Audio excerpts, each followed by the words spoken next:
Hi guys, this is Bhargav. Welcome back to our channel. అందరికీ ఒక biggest confusion ఏంటంటే TCS బీజీసీ డాక్యుమెంట్స్కి birth certificate కంపల్సరీగా. ఒకవేళ బర్త్ సర్టిఫికేట్ లేకపోతే అఫిడవిట్ కంపల్సరీ చేయించాలి. ఆల్టర్నేటివ్గా ఏమేమి డాక్యుమెంట్స్ అప్లోడ్ చేస్తే బర్త్ సర్టిఫికేట్కి టీసీఎస్ బీజీసీలో అప్రూవ్ అవుతుందో ఈ వీడియోలో నేను మీకు క్లారిటీ ఇస్తాను. డిస్క్రిప్షన్లో వాట్సాప్ గ్రూప్ లింక్ ఉంది. మీకు బీజీసీ డాక్యుమెంటేషన్ గురించి, జాయినింగ్ ఆర్డర్ గురించి అండ్ ఆఫర్ లెటర్ గురించి ఏమైనా డౌట్స్ ఉన్నా, ఇంటర్వ్యూ ప్రిపరేషన్ గురించి ఏమైనా డౌట్స్ ఉన్నా సరే మీరు గ్రూప్లో జాయిన్ అయ్యి డిస్కషన్ చేయొచ్చు. వీడియో కంప్లీట్గా చూసిన తర్వాత లైక్ చేయడం, షేర్ చేయడం, కామెంట్ చేయడం మర్చిపోకండి. మెయిన్లీ గైస్ సబ్స్క్రైబ్ చేయండి. వీడియోని చూసి అలా వదిలేయకండి. ఈ వీడియో చాలా యూస్ఫుల్ అవుతుంది. ఇంకా వీడియో డిలే చేయకుండా మనం స్టార్ట్ చేసేద్దాం. ఫస్ట్ ఏంటంటే గైస్, మ్యాక్సిమం ఎవరి దగ్గర బర్త్ సర్టిఫికేట్స్ ఉండవు.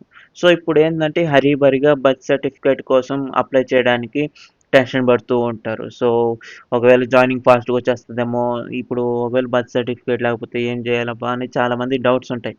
సో గైస్, జాయినింగ్ కూడా మనం అనుకున్న వెంటనే ఫాస్ట్గా రాదు. జాయినింగ్ కూడా టైం పడుతుంది. అట్లీస్ట్ ఆఫర్ లెటర్ యాక్సెప్ట్ చేసిన తర్వాత 2 to 8 months, అంటే పీక్ టైం అయిందంటే 8 months, మినిమం టైం అయిందంటే సో అన్ఎక్స్పెక్టెడ్, సో ఇంత ఫాస్ట్గా జాయినింగ్ వచ్చేసిందంటే 2 monthsలో మనకి టీసీఎస్ జాయినింగ్ అయితే రావచ్చు.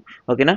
సో ఇప్పుడు మనం బర్త్ సర్టిఫికేట్ గురించి మాట్లాడితే, సో కొంతమంది దగ్గర బర్త్ సర్టిఫికేట్స్ ఉండవు. కొంతమంది దగ్గర ఏమో బర్త్ సర్టిఫికేట్స్ ఉన్నా సరే అవి రీజనల్ లాంగ్వేజ్లో ఉంటుంది. అంటే హిందీలోని మాత్రమే ఉంటుంది, లేదంటే తెలుగులో మాత్రమే ఉంటుంది.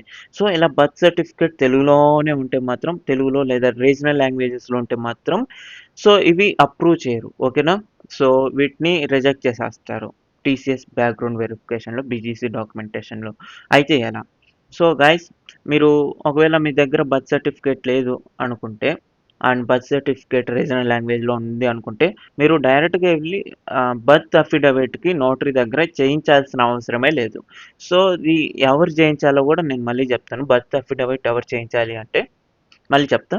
సో ఆల్టర్నేటివ్ డాక్యుమెంట్ ఇప్పుడు ఏం అప్లోడ్ చేయాలి టీసీఎస్ బీజీసీకి? బర్త్ సర్టిఫికేట్ ఆల్టర్నేట్ డాక్యుమెంట్ ఏం లేదు గైస్, 10th క్లాస్ మార్క్స్ మేము అప్లోడ్ చేస్తే సరిపోతుంది.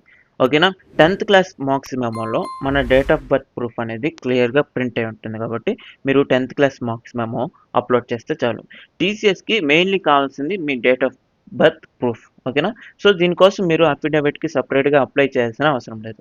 డైరెక్ట్గా మీరు 10th class marks memo upload చేస్తే సరిపోతుంది. ఎందుకంటే రీసెంట్గా ఒక అబ్బాయి జాయినింగ్ వచ్చింది. ఆ అబ్బాయి బర్త్ సర్టిఫికేట్ లేదు. సో తను ఏం చేశాడంటే బర్త్ సర్టిఫికేట్ అప్లై చేయాలంటే 1 month టైం పడుతుంది, కానీ జాయినింగ్ 15 డేస్లోనే ఉంది. ఇప్పుడు ఎలా అని ఆలోచించినప్పుడు తను బర్త్ అఫిడవిట్ రెడీ చేసి అప్లోడ్ చేశాడు. సో దాన్ని వెంటనే రిజెక్ట్ చేసి వాళ్ళు రీమార్క్స్లో ఆల్టర్నేటివ్గా please upload SSC marks memo అని చెప్పేసి మెన్షన్ చేసేసారు.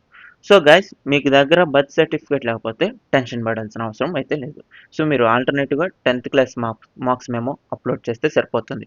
అయితే ఇప్పుడు బర్త్ అఫిడవిట్ ఎవరు అప్లోడ్ చేయాలి అంటే, ఎవరు అరేంజ్ చేసుకోవాలి అంటే, మీ 10th క్లాస్ మార్క్స్ మెమోలో డేట్ ఆఫ్ బర్త్ లేదు అంటే, లైక్ కొన్ని బోర్డ్స్ ఏంటంటే, అంటే సెకండరీ ఎడ్యుకేషన్ బోర్డ్స్ ఉంటాయి కదా, ఆంధ్రప్రదేశ్, తెలంగాణ, కేరళ, కర్ణాటక, మహారాష్ట్ర. సో కొన్ని బోర్డ్స్ ఏంటంటే 10th క్లాస్ మార్క్స్ మెమోలో అంటే ఎడ్యుకేషనల్ డాక్యుమెంట్స్లో డేట్ ఆఫ్ బర్త్ ప్రూఫ్ అనేది ప్రింట్ చేయరు. సో ఓన్లీ అంటే marks and roll number details మాత్రమే ఉంటాయి. సో కొన్ని బోర్డ్స్ ఏంటంటే ఇలా డేట్ ఆఫ్ బర్త్ అనేది ఇది మెన్షన్ చేయరు అది మార్క్స్ మెమోస్లో. ఇలాంటి వాళ్ళు అండ్ అండ్ అలానే బర్త్ సర్టిఫికేట్ లేదు. సో ఇలాంటి వాళ్ళు మాత్రమే బర్త్ అఫిడవిట్ నోటరీ దగ్గర 100 రూపీస్ స్టాంప్ మీద చేయించాలి. అంతేగాని మీ దగ్గర 10th క్లాస్ మార్క్స్ మెమోలో బర్త్ ఉన్నట్టయితే, డేట్ ఆఫ్ బర్త్ కానీ ఉన్నట్లయితే మీరు alternative SSC marks memo use చేస్తే సరిపోతుంది. ఐ హోప్ మీకు ఒక క్లారిటీ అయితే వచ్చింది అనుకుంటున్నాను. మీ దగ్గర బర్త్ సర్టిఫికేట్ లేకపోతే ఆల్టర్నేటివ్ ప్రూఫ్ ఏంటంటే 10th class marks memo upload చేస్తే సరిపోతుంది.